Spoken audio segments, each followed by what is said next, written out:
que tuvimos, pero muy buenas perspectivas de aquí para adelante, segundo semestre de 2022 y también para 2023 para la economía.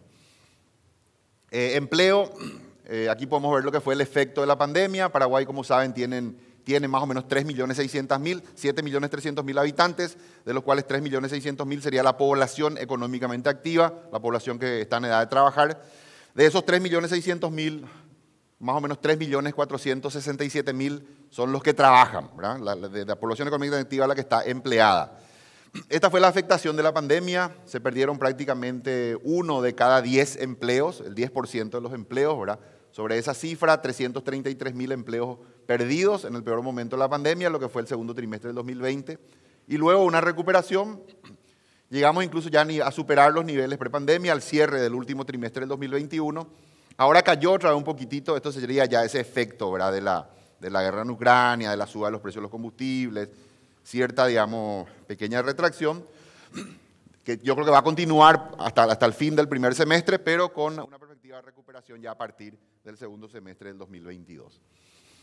Paraguay es una economía en números redondos, 20% de los empleos están en el sector primario, otro 20% en el sector secundario y un 60% en el sector terciario. O sea, estoy redondeando los números, ¿verdad? 20, 20, 60 sería la estructura de empleo en Paraguay. 60, claramente el sector servicios es el sector más importante, 6 de cada 10 están en ese sector, en los empleos, ¿no? El sector construcción está acá en el sector secundario. El sector primario es todo lo que es producción de bienes, digamos, de agricultura, ganadería, bienes de la tierra, ¿verdad? El sector secundario es la industria y la construcción. Ahí estamos nosotros. Enseguida vamos a ver los números del sector construcción, como dije, el nuevo motor de la economía paraguaya, y el sector terciario son todos los servicios.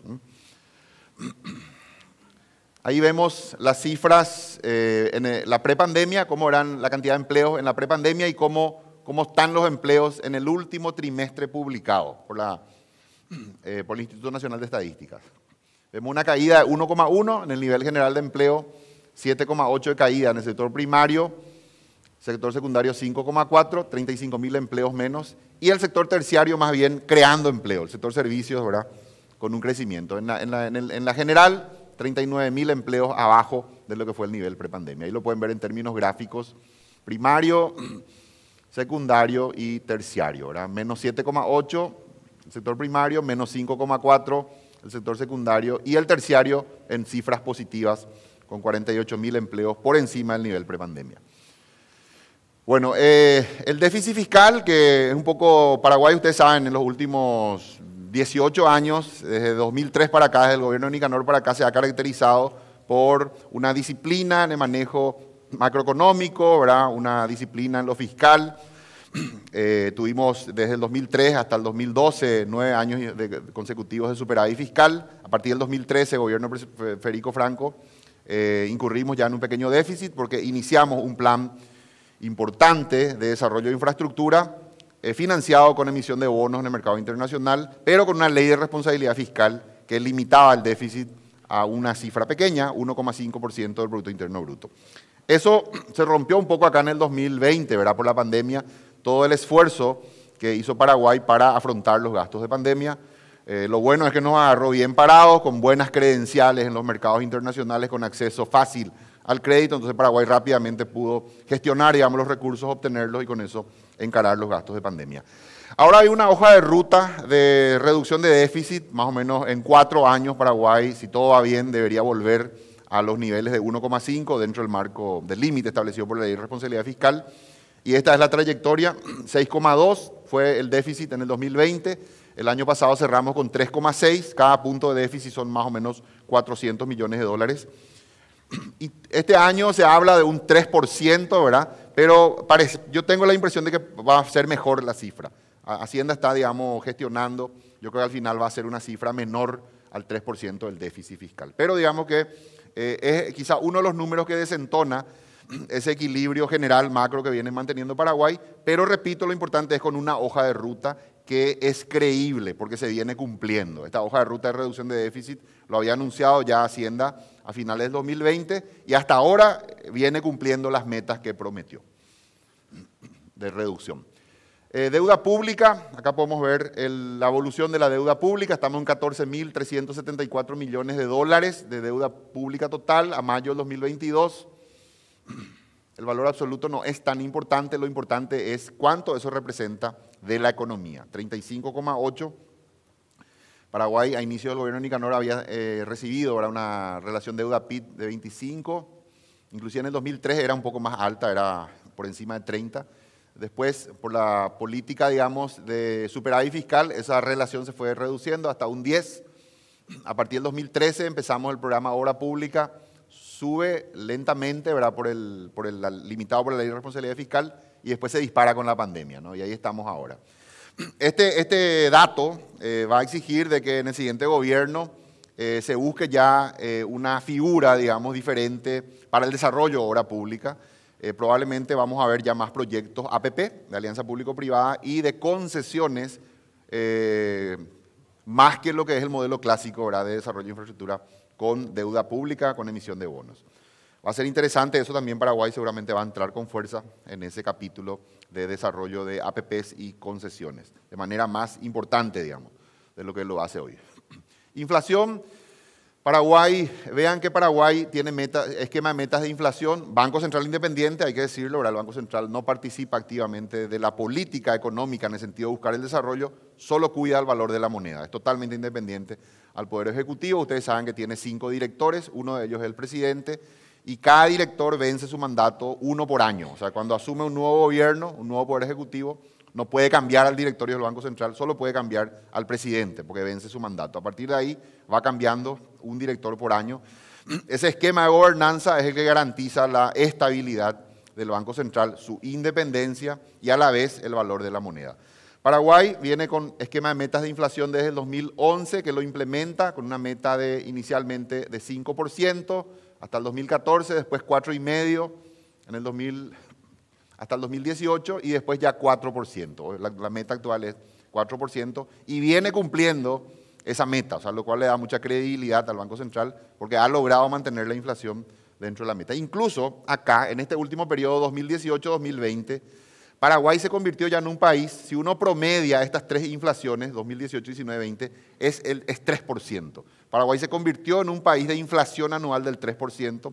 En círculos económicos se empezó a hablar ya de bajar esta meta, de que ya no sea 4 la meta, sino que sea 3. Claro, después vino la pandemia, ¿verdad? La pandemia, la disparada del precio del petróleo hizo que se disparara la inflación. 6,8 fue en el 2021 y ahora la interanual a junio está en 11,5.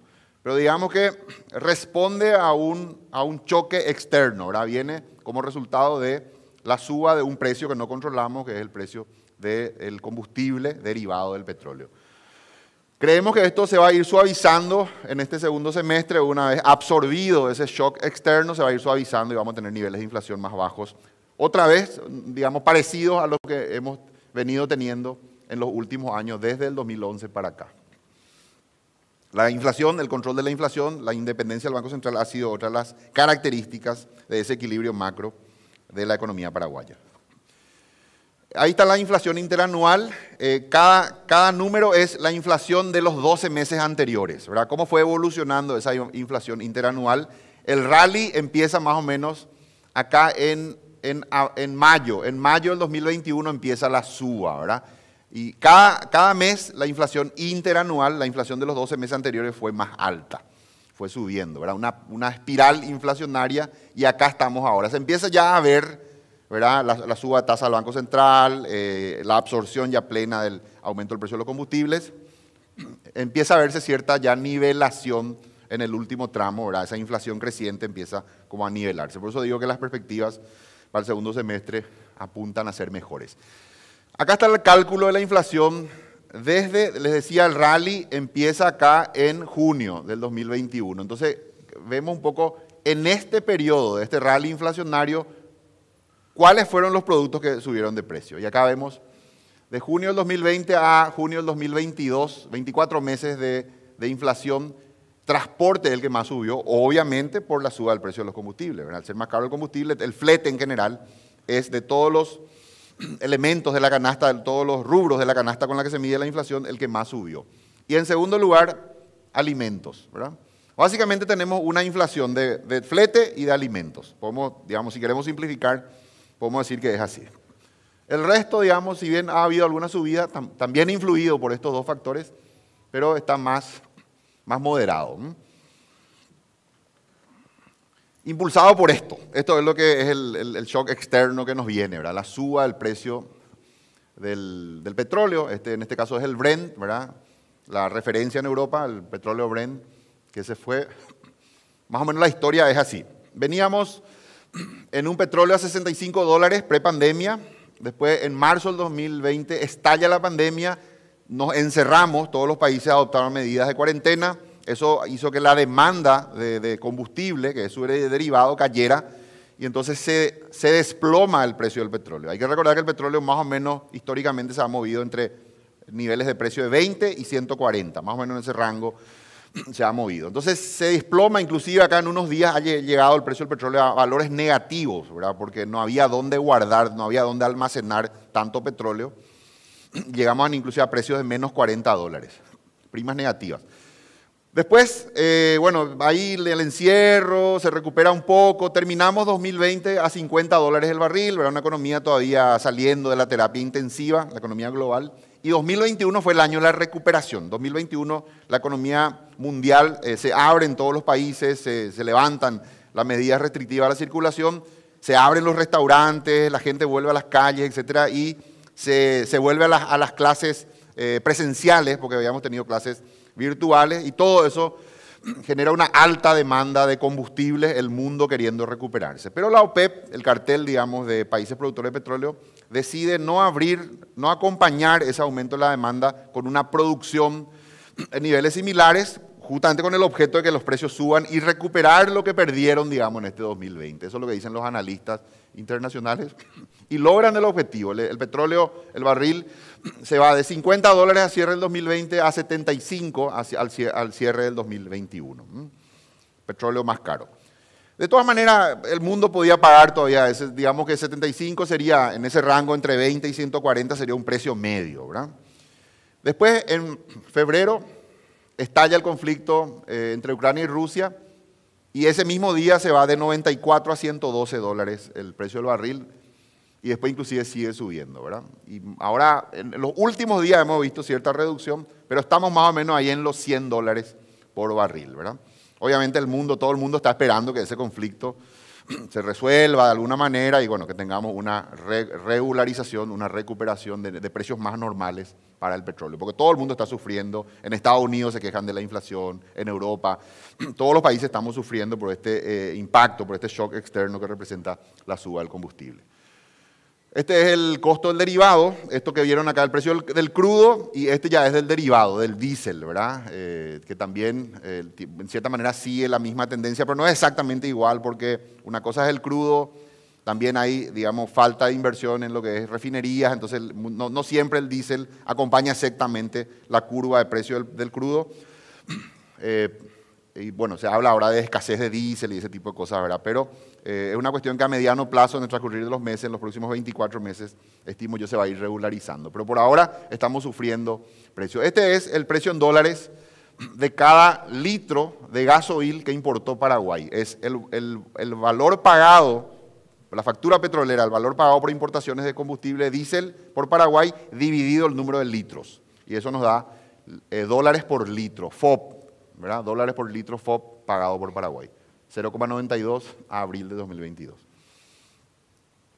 Tipo de cambio, Paraguay bastante predecible, inflación controlada y también tipo de cambio bastante predecible. Acá en este periodo 2018-2020, ¿verdad? Tuvimos una devaluación promedio de 7,2, inflación del 3, devaluación promedio del 7,2 y a partir de ahí el Banco Central planchó el tipo de cambio, el tipo de cambio para no, digamos, generar más presión inflacionaria, porque si a la inflación que ya hay, si a eso le agregáramos una suba del tipo de cambio, generaría más subas de precio, entonces el Banco Central ha tenido una política de, digamos, proveer dólares al mercado, acá podemos ver el mensual, durante el 2021 había tenido una caída y después, digamos, esto ya es planchar el tipo de cambio. Acá podemos ver el gráfico de compras netas de dólares, cada barrita que ven es el resultado, el Banco Central participa al mercado de cambios, comprando y vendiendo dólares. Los meses que compra más dólares de los que vende, aumenta su reserva. Entonces sería en azul, ¿verdad? Ese mes. Y los meses que vende más dólares, entrega más dólares al mercado de los que compra, pierde reservas y esas serían las barritas de color rojo. Y acá pueden ver el acumulado, ¿verdad? Lo anterior es solo el resultado de cada mes y acá vemos el resultado acumulado, ¿sabes? La suma, enero, después enero más febrero más marzo, etc.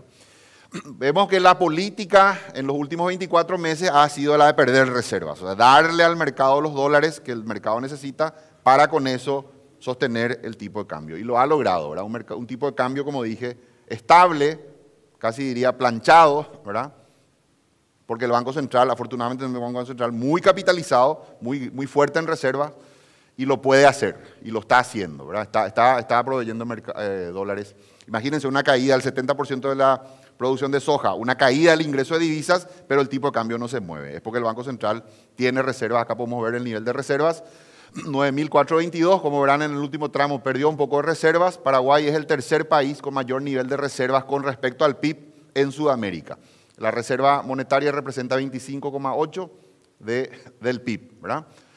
Entonces una economía que ha venido acumulando reservas y afortunadamente nos toma bien parados esto para justamente no tener picos de devaluación de la moneda. Ahí vemos la evolución de las reservas monetarias, ¿verdad? Casi 10.000 millones, que el último dato publicado en junio estaba en 22,3% del PIB, ciertamente con una caída en los últimos años por esa política de darle al mercado los dólares y impedir que el tipo de cambio suba. Esa política ha llevado a que Paraguay tenga la tercera menor devaluación de su moneda. Acá pueden ver el tipo de cambio al 31 de diciembre del 2019, ¿verdad? El prepandemia, y al 6 de julio del 2022. ¿Cuál fue el tipo de cambio de cada país y cuánto se devaluó la moneda de cada país? En el caso de Argentina es el dólar oficial, ¿verdad? No es el paralelo.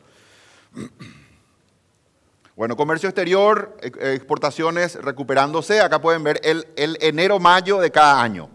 De 2019, 2020, efecto pandemia, 2021 con una fuerte recuperación y 2022, 13,9 por encima del nivel de prepandemia. Exportaciones creciendo, aquí por producto. Esta presentación después la van a recibir, así que si quieren más detalle lo pueden mirar así. Por cuestión de tiempo no puedo, digamos, detenerme tanto, pero básicamente caída de soja, carne sube, energía eléctrica cae también por el efecto del clima, ¿verdad? Menos agua en los ríos. Y todos los otros productos creciendo, ¿verdad? Esto es enero-mayo. Comercio de frontera, lo que llamamos reexportaciones, ¿verdad? Que son más o menos un 25% del total de la exportación paraguaya es exportación del comercio de frontera, lo que llamamos reexportación.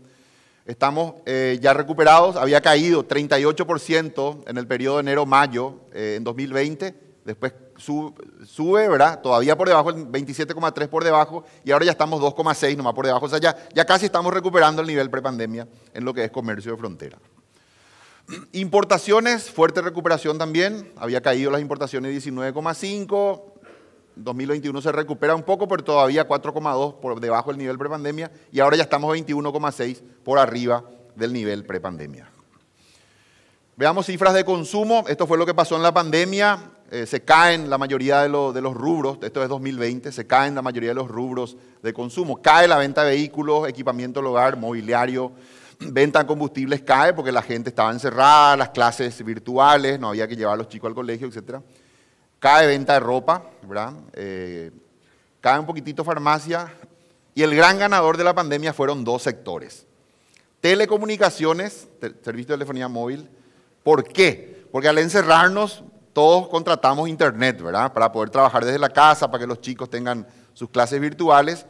Los que teníamos ya internet, aumentamos el ancho de banda, mejoramos nuestro contrato, y los que no tenían internet lo contrataron. Entonces, el gran ganador de la pandemia, el segundo mayor ganador de la pandemia fue las telecom, ¿verdad? El servicio de telecomunicaciones. Y el primero fue el sector construcción, la grata sorpresa de la pandemia.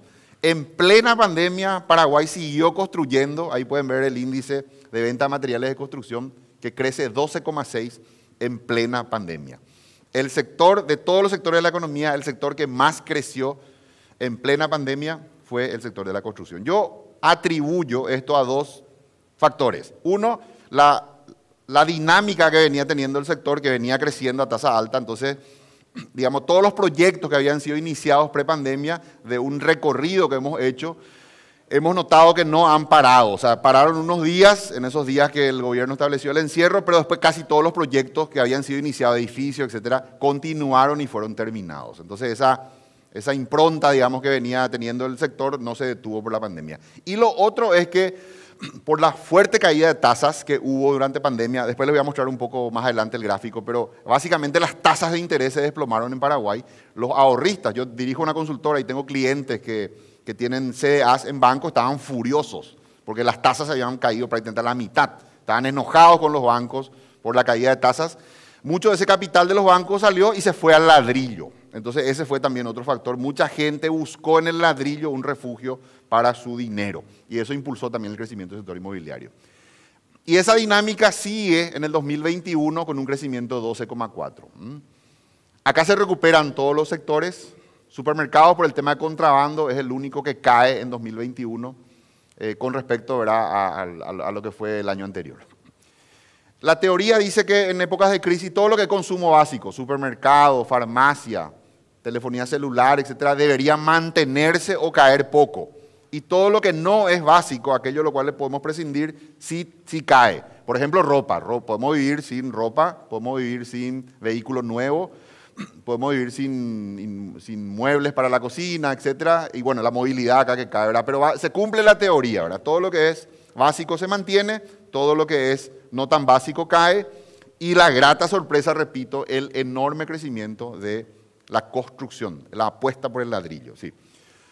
Bueno, este es el 2022, ¿verdad? En lo que va del año hasta mayo, así estamos. Sector financiero estable, vemos que el volumen de depósitos con un crecimiento, después acá se niveló un poquitito, pero está normal, digamos, está estable el nivel de depósito. Ustedes saben que Paraguay es una economía bimonetaria perfecta porque el 50% de los depósitos están en dólares y el 50% están en moneda local por libre decisión de los actores económicos, de la gente. Y funcionamos perfectamente como una economía bimonetaria. Depósitos en dólares también, ¿verdad? Algunas fluctuaciones, pero un 0,6 en los últimos, menos 0,6 en los últimos 12 meses y menos 0,4, o sea, bastante estable en los últimos 12 meses, en depósitos. En créditos, el crédito viene creciendo, en guaraníes a 9,5 en los últimos 12 meses y en dólares 16,6 el crecimiento de la cartera de crédito de los bancos. Las tasas, ¿verdad?, que como dije, tuvieron una caída por las ayudas que dio el gobierno. El Estado, digamos, habilitó una ventanilla de liquidez para los bancos para que pudieran descontar cartera en el periodo de pandemia y también otorgó facilidades para las refinanciaciones, reestructuraciones de créditos y también bajó los encajes legales. Todo eso hizo que los bancos se llenaran de liquidez y eso es lo que hizo que al competir menos por los ahorros de los depositantes, las tasas cayeran. Eso es lo que generó estas tasas activas y acá están las pasivas, la que pagan a los ahorristas, ¿verdad? Esto es lo que generó el enojo de los ahorristas y que muchos de ellos vayan al ladrillo. Eso se está recuperando. Ustedes saben que el Banco Central ya está con una política de normalización de la tasa de política monetaria. Hoy está en más o menos 7,75. Y bueno, eso también hace que las tasas de interés en el mercado vayan subiendo como un mecanismo, ¿verdad?, de control de la inflación. La bolsa de valores que no para de crecer. A mí me impresiona cada vez que miro este gráfico. Acá en número redondo, 1.000 millones de dólares de operaciones en la bolsa en 2019. Casi 2.000 en el 2020, o sea, crece 100%, y 3.417 en 2021. O sea, un volumen, Paraguay no para de crecer, ¿verdad?, en atraer capital. Bueno, la última parte que quiero hablar un poco más de largo plazo, ya tenemos que ir terminando, ¿verdad? Ya me indican acá, ya cortito, en 2 minutos redondeo. Bueno, Paraguay, si tuviéramos que resumirlo en 3 palabras, serían estas 3: crecimiento, estabilidad y rentabilidad. Una economía que crece. 14 años de crecimiento en los últimos 18, ahí lo pueden ver. Los años que caímos fue más bien por factores climáticos, ¿verdad?, de la soja, con buenas perspectivas ahora. 2022, un 0,2 y 2023, 4,5. Acá vemos las perspectivas. La economía global va a crecer un 3,6 este año y también para el año próximo según el FMI. Paraguay con 4,5 para el año próximo. Una de las economías más dinámicas de la región, el tamaño de la economía paraguaya, el PIB, va de 7.692 millones de dólares en el 2003 a 33.000 millones de dólares en el 2011. Se multiplica por 4, por 5 en el 2013 y hoy está en 40.000 millones de dólares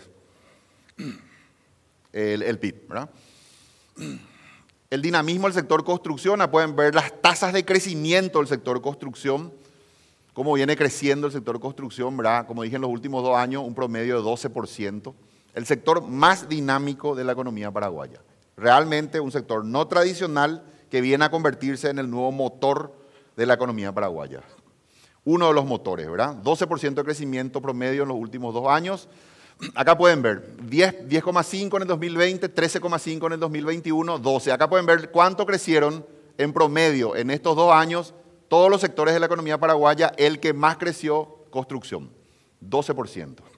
El sector más dinámico, el sector más ganador de la economía paraguaya en los últimos 2 años. Y esto es, en los últimos 5 años, hice un ranking, también es el sector que más ha crecido. Y si uno mira en los últimos 10 años, también es el sector que más ha crecido. Yo les pido un aplauso para esto, porque ustedes son esto. Ustedes son esto en Paraguay. Repito, si uno mira 5 años hacia atrás y si uno mira 10 años hacia atrás también, el sector construcción es el sector número 1 de la economía paraguaya. No es el más grande, pero es el que más crece. Bueno, inversión pública, decíamos, Paraguay está embarcado en un proceso importante de inversión pública. Acá podemos ver las cifras en millones de dólares. En 2020 llegó a 1.306 millones de dólares. Esa es la inversión pública total y esta es la inversión pública en infraestructura, ¿verdad? Porque la inversión pública total incluye también aulas, mobiliario. Esta es la inversión en infraestructura. Alcanza un pico de 851 millones de dólares en el 2020, 670. Ahora se desacelera un poco, ¿verdad?, por el déficit fiscal, pero de todas maneras es importante. Y esto se espera que genere, acá podemos ver kilómetros de ruta, ¿verdad? Stroessner hizo 2.500 kilómetros en 35 años. Después, bueno, cada presidente cuánto hizo. Y bueno, este gobierno 3.142 kilómetros de asfalto hechos, ¿verdad? Esto va a generar el efecto multiplicador, ¿verdad? Voy a retroceder un poquitito acá. Siempre se dice que por cada dólar invertido en infraestructura se espera que en la década siguiente, en los 10 años que siguen, se generen 5 en inversión privada. Bueno, estabilidad. Paraguay sigue liderando los climas de negocios, un país, a pesar de todos los impactos, ¿verdad?, sigue liderando, como dije, con bajos impuestos, en términos comparados, el esquema impositivo más competitivo de Sudamérica, con bajos costos relativos también. Este es el índice Big Mac, ¿verdad? ¿Cuánto cuesta una Big Mac en dólares de todos los países de América comparados? Paraguay, si quieren comer, es el más barato, ¿eh?, en Paraguay. ¿Y qué tan rico sos con 100 dólares medido en hamburguesas? ¿Cuántas hamburguesas compras con 100 dólares? En Paraguay compras 39 con 100 dólares. En Estados Unidos 17, ¿verdad? Colombia 30, etcétera. O sea, bajos costos. Siempre se habla del índice Big Mac porque es la misma fórmula, los mismos ingredientes, cuánto cuesta en cada país. La reforma impositiva que hizo Paraguay, que bajó de 30 a 10 los impuestos, fue una apuesta arriesgada, porque imagínense un país que baja de 30 a 10 los impuestos. ¿Qué pasó a continuación? Hoy en retrospectiva vemos que fue una buena decisión porque se disparó la recaudación de impuestos. Se bajó la tasa y se disparó la recaudación de impuestos. Y genera efectos como este, con la maquila, ¿verdad?, que no para de crecer. Fue un sector que creció 63% en el 2022. El año pasado creció 40%. Es la instalación de industrias, principalmente de Brasil, en Paraguay, que utilizan la plataforma productiva de Paraguay, aprovechando esos bajos costos relativos, ¿verdad? Como decía, cualquier cosa que vos hagas, cuando llevas Paraguay del terreno de la imagen, porque antes se hablaba de la imagen de Paraguay, cuando esa discusión la llevas al plano del Excel, costo Brasil versus costo Paraguay, costo Argentina versus costo Paraguay, etcétera, Paraguay siempre gana, es demasiado competitivo en costos y eso es lo que genera este fenómeno de la instalación de empresas, que yo creo que es un fenómeno que va a ser creciente. Y finalmente, rentabilidad, todas las oportunidades que Paraguay ofrece, un país que se está urbanizando, estamos ya en un 60-30, digamos, de 70, casi 70-30, 65-35 el número real exacto, de población urbana, rural. Paraguay es un país que se está urbanizando aceleradamente y vamos camino a un 80-20. Se estima que en los próximos 15 años ya 80% de la población paraguaya va a vivir en ciudades. Eso representa una enorme oportunidad para el desarrollo inmobiliario. Según estadísticas que hemos recogido en la consultora, la inversión en tierra ha sido un muy buen negocio en Paraguay. El rendimiento promedio en el periodo 2003-2018 fue de 20% anual, en dólares, 20% anual de revalúo en dólares. Y un déficit habitacional de 1 millón de viviendas. Acá le doy al ministro de la Vivienda que nos acompaña, después seguramente él nos va a hablar de esto. Hay un enorme déficit y bueno, una enorme oportunidad para nuestro sector. Y finalmente, el grado de inversión. Yo recorriendo un poco congresos, hablando con inversores extranjeros, muchos coinciden de que Paraguay va a ser el próximo país con grado de inversión. Estamos dando los pasos, ustedes saben que en una escala de 1 al 20, Paraguay está en 10, a partir de 11 ya es grado de inversión. Yo creo que más temprano que tarde vamos a alcanzar esa categoría y eso va a significar un tremendo impulso para las inversiones. Muchísimas gracias. Fuerte el aplauso. Gracias, Amílcar Ferreira. Bien.